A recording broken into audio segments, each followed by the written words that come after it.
questions really need to be addressed. So I'm hoping that in the near future, we'll have our smart device, and it will be to basically give us a sense of what had happened here, as well as the Black community that was so, that's been so powerfully represented in what Noel is doing as a site of the King family, as being part of the Underground Railroad, just adjacent to where Douglas spoke.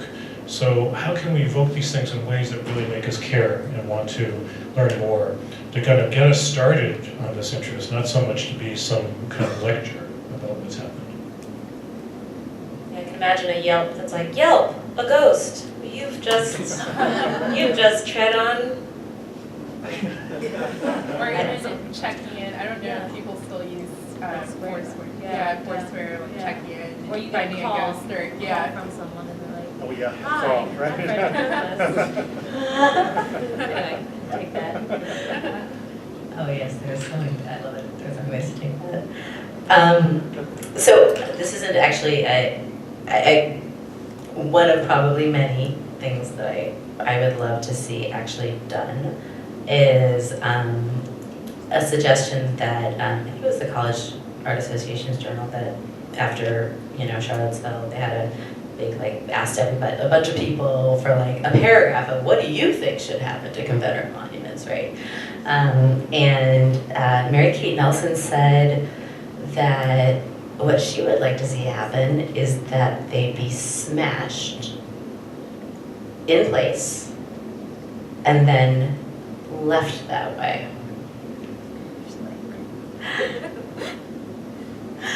Right though? Yeah. And then with interpretive material that explains who it was and why it was smashed, right?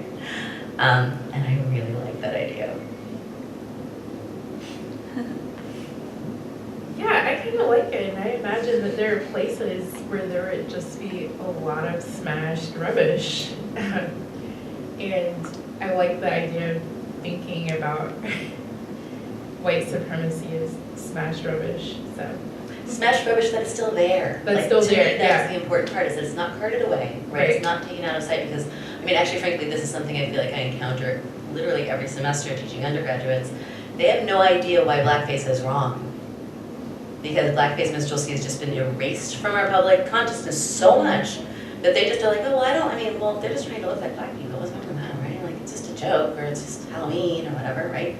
You know what I mean? And I don't want to make that mistake.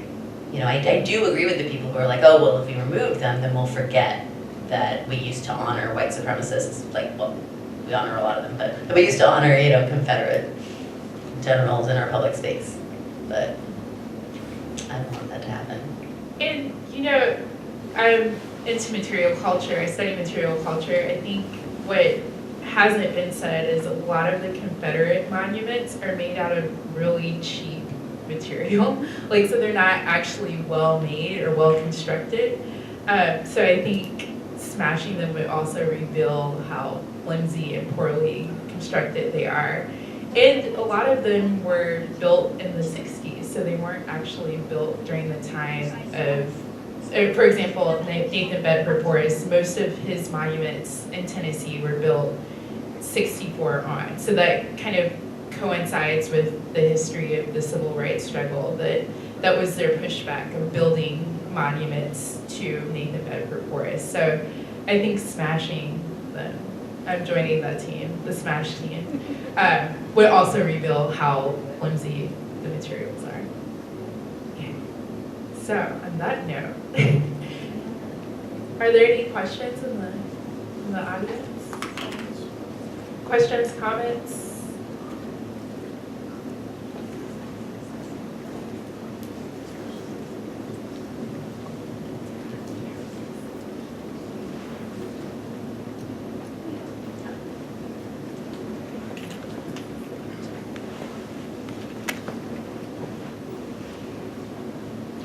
Good evening, my name is Parrish King. As I'm listening to the discussion, I believe that this could be a teachable moment. Something that Mr. Chin is doing in New York is that he's wiping away the lie and establishing the truth. And if we're going to honestly deal with this situation and honestly change the situation, it must start with the truth. So what you did in Washington Square, I mean in Union Square Park, is absolutely what needs to be done. Recasting it so that it tells the truth rather than the lie that it was intended to propagate. Thank you. Any other questions or comments?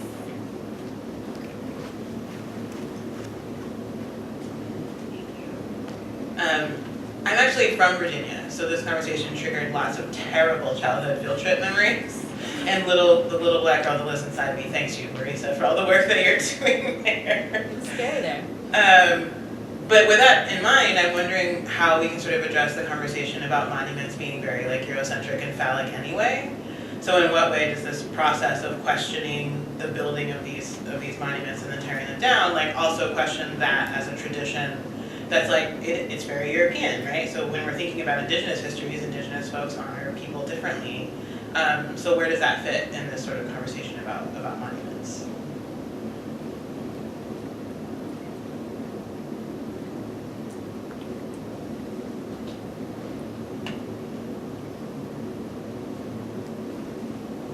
Yes.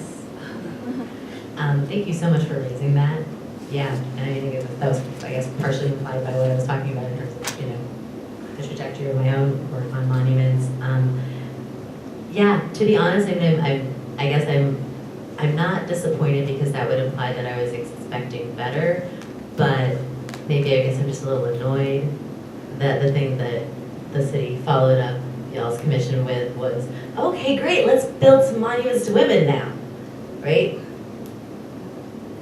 Yeah, they're doing it. She Built New York is the initiative, and they're commissioning. And on the one hand, it's great, right? And they're commissioning, and they're focusing on like female artists, and they like are trying to commission who don't get to make monuments to begin with, right? And they've spent they gave like again a very short timeline, like 2 months over the summer for people to make suggestions about who should have a monument, what women should have monuments in New York, and then they're gonna like I think the RFP like closed already for the sculptors to submit, and we're gonna have 5 sculptures to women in New York, which compared to the that'll still be mean that like only like 3% of the sculptures in New York are women, but still it's a thing. But it's also a thing that's very like there's no pause to think about, wait, why are we building more sculptures, right? Like why is that the answer? As opposed to, as you say, all these other ways, that there are to memorialize people that maybe aren't so much about, as phallic, as you say. I would say the idea of a built thing for me stands in for a kind of legacy of primitive accumulation where like the literal resource is extracted from someone else who produced it with their own body. I think I'm interested in how you can kind of transfer material resource into more useful social, non-capitalistic serving resources. So foundations, scholarships, just melting things down into things people can use, and that question about the enslaved population at Mount Vernon. I mean, they're great stories. I think the story of Una Judge is really, really interesting. She's one of George Washington's slaves. He inherits his slaves. They're dower slaves. His wife can't sell them. Like tracing the history of the economy of slavery is really interesting, and then also I think offers us ways out that aren't these monuments. Like, what does it mean to repay people? Give people something back, or to give back to a community rather than build another thing that operates in a capitalistic, kind of this for that structure, I think is really key, and really a lot harder to get people to move on than thinking of a new monument, because I think it's easier for people to put up another monument than it is to address, under grade level reading in urban cities, which I think is, the legacy of forbidding people from reading. So, the more time you spend in these places, the more you realize it's not going to work to simply replace one thing with another even.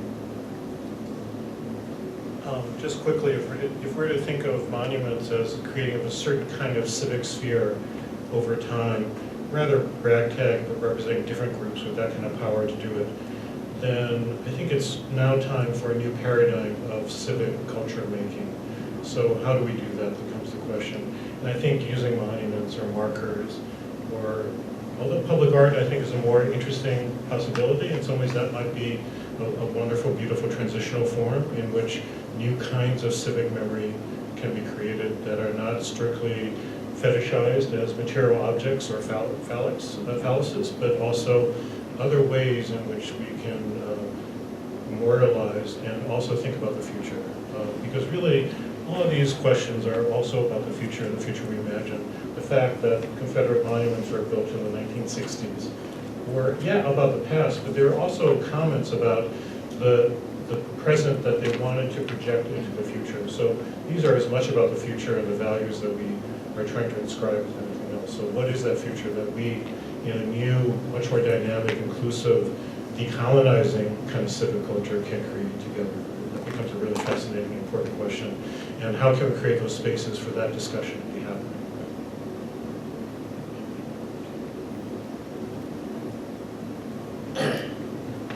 As you probably know, I walked in late, so I didn't catch everything that was said.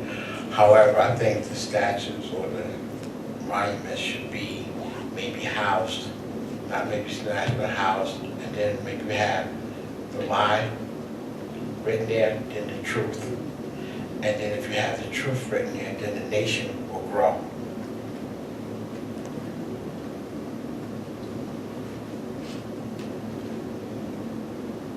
There was one proposal that's been circulating that all of those removed statues or problematic statues be put into onto Governor's Island, for example, into some other place. Right now, the solution seems to be to Greenwood Cemetery, although that's which in some ways is appropriate, place of the past, supposedly, a place in which things of the past are buried. But I think the idea of really keeping that memory alive without necessarily, by moving and changing from where it had been to another place is actually a very important possibility. I don't think we have, unfortunately, in New York City, the kind of political will or the political foresight to do that, to kind of create that, that kind of, in some ways, memory of a past that that's a mythic past. I mean, I would love for the Purchase of Manhattan flagpole pedestal that's at Battery Park be put somewhere else. And if not put somewhere else, then we should just take it down, because it really is just perpetuating a falsehood that people are passing and occasionally noticing all the time. But I think if we could really keep it alive somewhere else and make a clear distinction, that would be a very powerful process.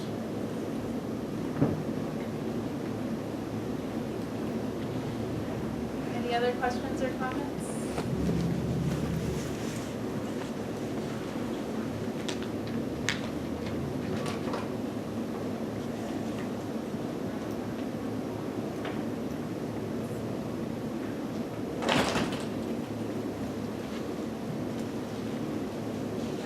I will ask another question then, because we do have time.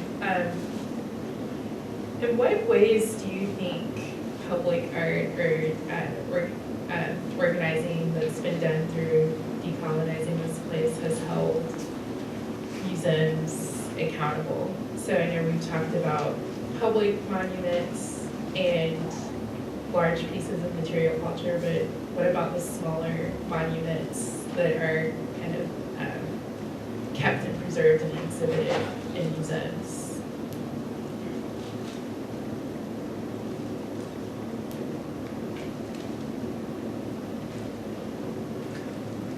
What was that going to be? Okay. I'm sorry, I'm not sure I Haven't answered the question yet, thank you. Well, I think Decolonize This Place, they do tours, I think, and I think, I've worked in museums and often you know, the ed program is the place where many of the brown people are, the queer people are. So I think, you know, partnering with museums, you know, I believe in partnership, so I think if museums could be a little more responsive to decolonize this place and kind of figure out how to really listen and, you know, shift discourse inside museums, especially as it is about giving tours to public school kids. You know, the art educator is the #1 mediator of museums for young populations, and I think that's a monument in itself to be able to, you know, point to an object in an American wing and do it justice by explaining, you know, how materially, labor, you know, ideologically it came to be in that place. I think Decolonize This Place has done some good work in that way. Helping me get my head together. Yeah. And I think that to just kind of get myself out of an outside space and into an inside, into a museum space, it strikes me that a lot of folks who work in museums, not necessarily in that department per se, but like the people who those folks know they have to have the approval of in order to do, you know what I mean, or they might lose their jobs. I mean, let's face it, like museums are institutions that are propelled by a lot of money, and historically by people who have a lot of money, and have boards full of people who have a lot of money, and those people tend to not really like anybody criticizing anything that they're doing, particularly when they're being generous and giving it back to the community, which is what they probably conceive of themselves as doing. And so I feel like that is what makes the kind of work that Decolonize This Place does so difficult for museums to absorb, because in the same way that, like, I mean, anything and everything that exists is ripe for critique, right? And particularly museums, right? They're so colonial, every single one of them, right? They're and all about, like, yeah, racial hierarchy, all of these things. That doesn't necessarily mean that, like, they're evil. Some of them might be, but, you know, that doesn't necessarily mean that they're inherently evil or wrong. But yet there still is this fear of, oh, but if we tell people that, you know, if we let people know that we don't really have the right to have these objects, that they, you know, kind of got stolen or whatever, you know, like, if we tell them that, then, you know, then we'll lose all of our credibility or whatever else it is. Or if we acknowledge, you know, like, that, you know, the construction of, you know, how we lay out our museum is all about, you know, establishing a hierarchy of which cultures matter and which ones don't, and, you know, all of these, then we'll, you know, whatever it is. And I think that it's very rare to find a museum that of its own accord will engage in that kind of institutional critique internally. I think I've only seen one ever. It was in the UK and not here. But in general, I feel like that tends to, yeah, it's either like a temporarily commissioned outside artist who does it for like a temporary exhibition or temporary intervention, or it's folks like Decolonize This Place who are not commissioned and occupy these kinds of spaces. And the Gorilla Girls, yeah, totally. Yeah. All of which I think is just such an important work, and it's just, it would be so, I don't know, like, honestly, frankly, that's the other thing, that, like, you know, museums are always complaining, like the old traditional ones are always complaining about, like, not having enough young audiences, right? And I feel like it would be a lot more attractive to go to the museum if what you were going to do was learn about how completely screwed up so much of what they've collected, how they've collected it, you know, like, and if the museum was endorsing that, you know, and saying, like, look at the, like, really screwed up shit that the people who brought this stuff to this museum a long time did, right? I feel like that'd be a really popular thing.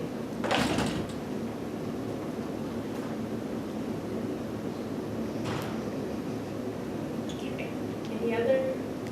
Any questions or responses?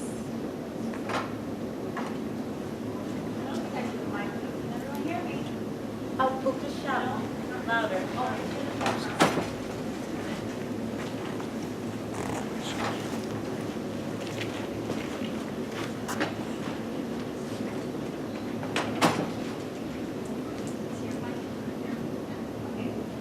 Good night, everyone. I would think that decolonizing would mean to change the curriculum, honestly, in our education for the youth. That really will bring change. So when you are going and visiting these places, you know, because of your education, what is true and what is false. As far as the monuments in Central Park, I personally feel that George Washington, for example, you know, we do have to pay respect and acknowledge his position and what he played in American history. However, like this young gentleman said, speaking the truth as well as the other young gentleman before, letting them know what is really the truth and rewording the iron cast. Also, to mention what I believe is, his name is Dr. Chen? Yes. You mentioned that people were talking about bringing out more statues and not necessarily taking those apart. I probably would be part of that to an extent. In Parliament Square in UK, Mahatma Gandhi is next to Winston Churchill, and that's a big thing. You know, the British was against India. He constantly, I don't even know what to say. He literally like banded Gandhi so much that you wouldn't even want to see this person's face. And basically, I mean, I'm pretty sure that's how we feel about somebody in power, some people, but I think it's a larger statement when Gandhi is placed in front of Winston Churchill. That, I think, is more of a bigger statement than smashing the statue of who our first president was. Do you all have responses to that, or do you want to go to the next question? Go ahead. Hi, good evening. I have a question, not a question, a comment. So much of American civic identity is built on myth and propaganda, and I think that this new wave of students is a prime opportunity to engage and inform an educated audience when it comes time to politics. What I would like to see museums take on to themselves, because teachers are performance artists. They really are. In the classroom, they need magic work. They are performance artists. They can make something zing, something come alive. What I would like to see curators do, and historians at a college level do, is empower the teachers with materials, resources, PD, educational opportunities to then turn that opportunity onto our students. And what we do is we propagate truth and we propagate a place of civility.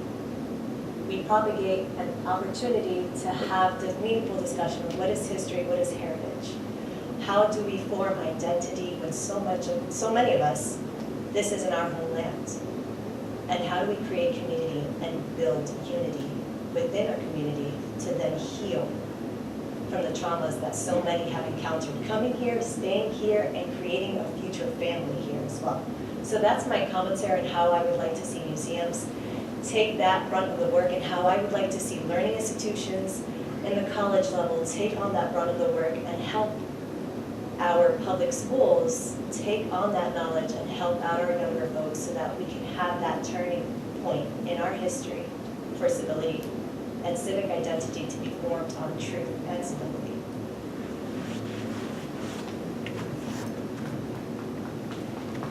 Yeah, thanks for both comments, but I'm working on a project partnering with the Free Library of Philadelphia, trying to make a reader kind of in the spirit of the McGuffey reader or other readers from the 19th century, thinking about how to use augmented reality, reading, history to create these tools, because I think tools are the real answer. I think it's hard to create a discourse, as you said, around the difference between a fact and a fiction and an alt fact or whatever, without kind of the literature and the literacy, whether it's visual literacy or literacy with words, And so I really, if they're kind of literacy experts who are willing to volunteer their time, or even anyone who want to give thoughts on a project like this, I really value that, because I think it takes a plurality to make those tools. I think I would say surely one of the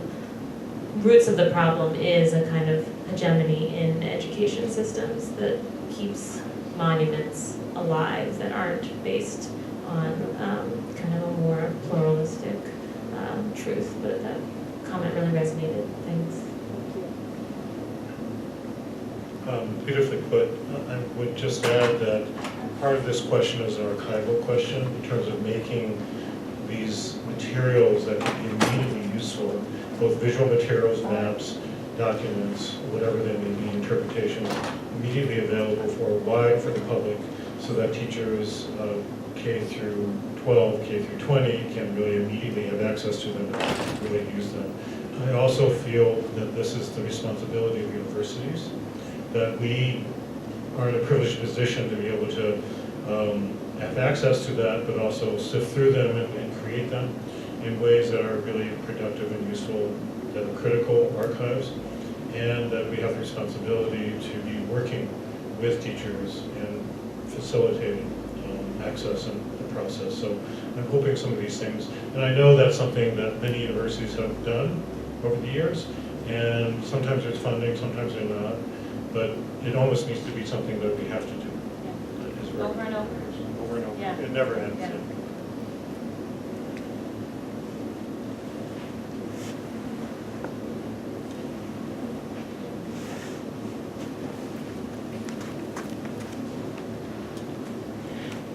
I think one tool that would be useful would be like the integration of ethnic studies in underprivileged communities, so that kids would be able to relate more to what's being taught as opposed to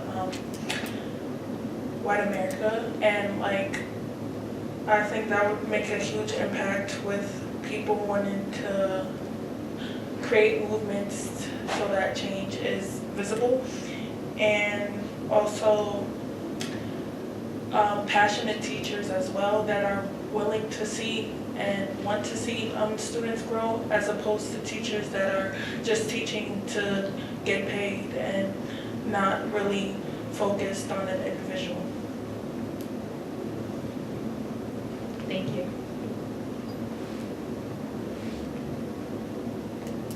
Any other questions or comments? I actually have a question.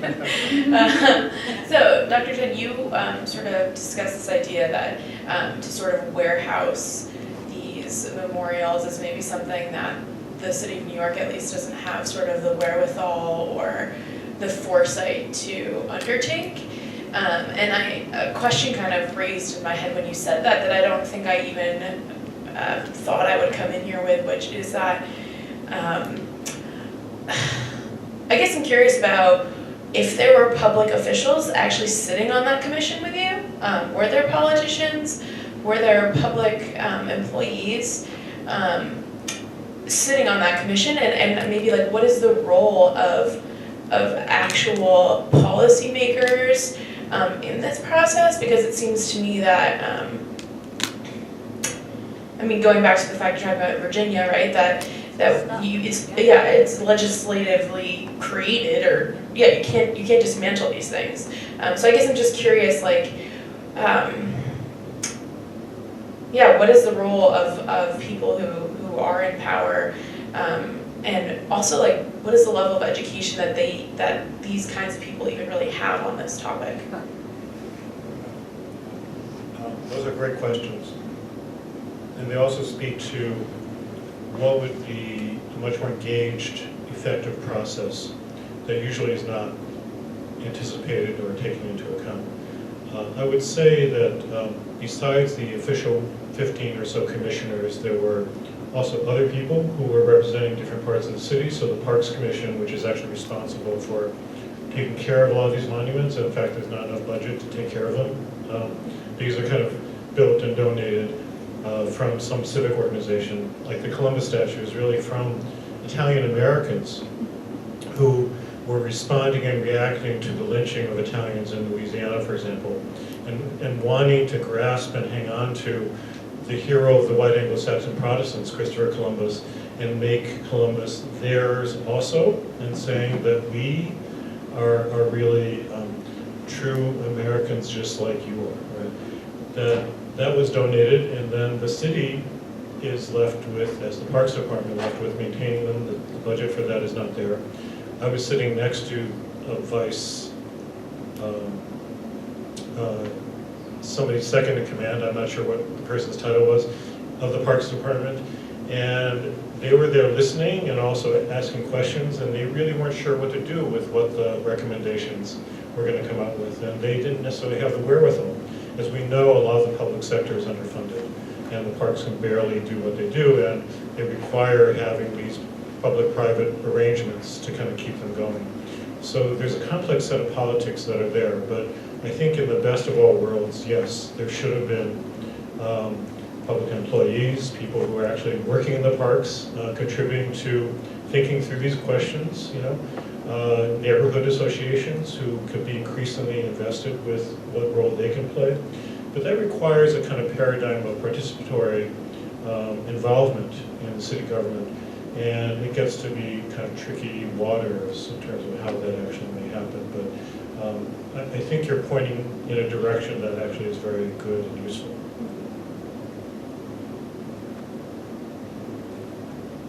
Any other questions, comments? Okay, I have a final question. I know words like healing, reparations, maybe not that word exactly, but I think we were kind of getting there. Repatriation, those ideas have come up when we've talked about monuments and material culture in general. What is the next step, or what is the useful next step to the communities who you've worked with on your projects?